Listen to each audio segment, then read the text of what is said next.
ఈరోజు నెల్లూరు జిల్లాకు సంబంధించి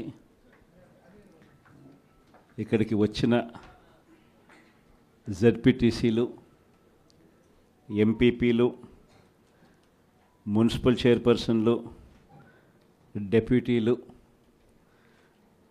ఇంకా కాన్స్టిట్యున్సీకి సంబంధించిన ముఖ్యమైన నాయకులు. ప్రజల్లో వ్యతిరేకత 6 నెలలకే ఈ స్థాయిలో ప్రజల్లో వ్యతిరేకత ఉన్న ప్రభుత్వం బహుశా నాకు తెలిసి దేశ చరిత్రలో ఏది ఉండదు, ఒక ఈ ప్రభుత్వమే తప్ప. ఆ స్థాయిలో ప్రభుత్వ వ్యతిరేకత అన్నది అప్పుడే ప్రజల్లో చర్చనీయాంశంగా మారింది. మొట్టమొదటిసారిగా ఈ స్థాయి నుంచి కాదు, ఈ స్థాయిలో కనిపిస్తుంది ప్రజల్లో ప్రభుత్వం మీద వ్యతిరేకత. ఒకవైపున ఎన్నికలప్పుడు తానిచ్చిన మాటలేమిటి, ఎన్నికలప్పుడు వాళ్ళు చెప్పిన మేనిఫెస్టో ఏమిటి, ఎన్నికలప్పుడు వాళ్ళు చెప్పిన వాగ్దానాలు ఏమిటి, చివరికి దాదాపుగా 8 నెలలు కావస్తూ ఉంది. ఈ 8 నెలల్లో వాళ్ళు చేసిందేమిటి అన్నది ఒక్కసారి గమనించినట్లయితే ప్రతి ఇంట్లో కూడా ఇదే చర్చ జరుగుతూ ఉంది.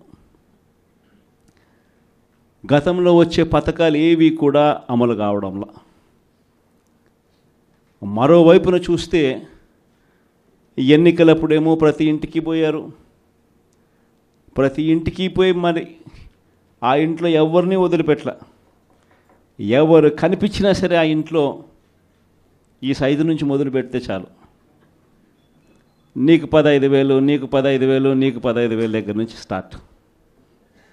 ఆ నుంచి ఇంక కొంచెం అడుగులు ముందుకు వేస్తే ఆ ఇంట్లో నుంచి ఆ పిల్లల తల్లి బయటకు వచ్చిందనంటే, ఆ తల్లి బయటకు వచ్చినా, ఆ పిల్లల చిన్నమ్మలు బయటకు వచ్చినా కానీ వెంటనే నీకు 18,000, నీకు 18,000, నీకు 18,000 అని స్టార్ట్.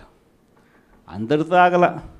ఆ ఇంట్లో ఎవరు కనపడినా సరే, ఆ ఇంట్లో ఆ తల్లుల పెద్దమ్మలు, ఆ తల్లుల అత్తలు, వాళ్ళు బయటకు వస్తే చాలు, నీకు 48,000, నీకు 48,000, నీకు 48,000.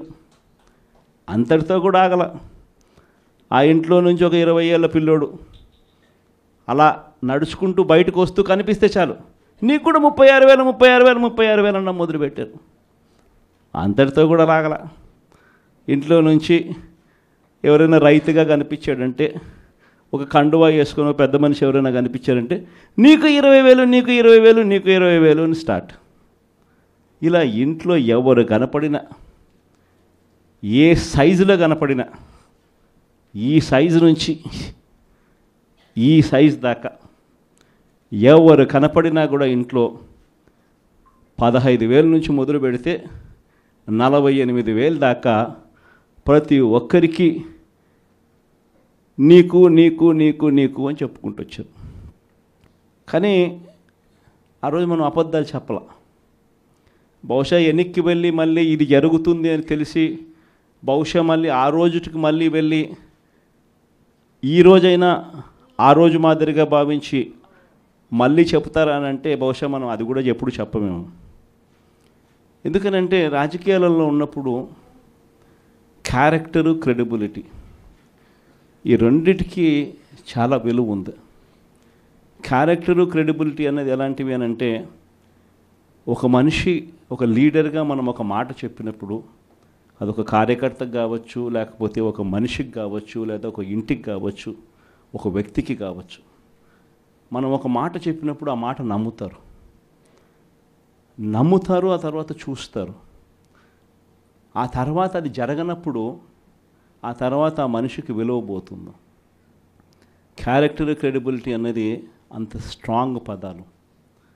అందుకే మనం అబద్ధాలు చెప్పలేకపోయాం. అందుకే మనం ఆ రోజు మేనిఫెస్టో గురించి మనం ఇదే మాదిరిగా రిలీజ్ చేసేటప్పుడు ఒక పెద్ద ప్రజెంటేషన్ ఈ మాదిరిగానే ఇచ్చా. ఇది మన పథకాలు, ఇవి మనం చేస్తూ ఉన్న పథకాలు, దేశంలో కాదు రాష్ట్రంలో ఎప్పుడు చూడని విధంగా మొట్టమొదటిసారిగా ఒక మేనిఫెస్టో అన్నది ఒకటి చెప్పి, మనం రాకమునుపు చరిత్రలో ఎప్పుడు జరగల. మనం రాకమునుపు ఏ రాజకీయ నాయకుడైనా కూడా మేనిఫెస్టో అంటే ఎన్నికలప్పుడు ఇంతలా పుస్తకం చెప్పేవాళ్ళు, ఎన్నికలు అయిపోయిన తర్వాత దాన్ని చెత్తపుట్టలో పడేసేవాళ్ళు. మొట్టమొదటిసారిగా ఎన్నికలలో మేనిఫెస్టో అన్న పదానికి అర్థం చెప్పింది ఎప్పుడైనా జరిగింది అని అంటే అది ఒక్క వైఎస్ఆర్సీపీ ప్రభుత్వంలో మాత్రమే అని గర్వంగా చెప్పగలుగుతాం. అంత గొప్పగా దేశంలో ఎప్పుడు జరగని విధంగా బడ్జెట్ ప్రవేశపెట్టేటప్పుడే సంక్షేమ క్యాలెండర్ కూడా రిలీజ్ చేస్తూ ఏ నెలలో ఏ పథకం మనం అమలు చేస్తామో ముందే చెప్పి ఆ పథకాన్ని తూచా తప్పకుండా ఆ నెలలో నేరుగా బటన్ నొక్కి నా అక్క చెల్లెమ్మల ముఖాలలో సంతోషాన్ని చూడాలని చెప్పి తాపత్రయపడిన ప్రభుత్వం దేశ చరిత్రలో ఏదైనా ఉంది అని అంటే అది ఒక్క వైఎస్ఆర్సీపీ ప్రభుత్వం మాత్రమే అని చెప్పగలుగుతాం. నిజంగా అదే విషయాలన్నీ కూడా చెప్పి చూపించాం. ఇది రాష్ట్ర బడ్జెటు, ఈ మాదిరిగా మనం చేసుకుంటూ పోతా ఉంటే మనకి ఇంత ఖర్చు అవుతూ ఉంది. చంద్రబాబు నాయుడు గారు చెప్తా ఉన్నట్టు ఇవన్నీ చెప్తా ఉన్నాడు, సూపర్ 6 అని సూపర్ 7 అని.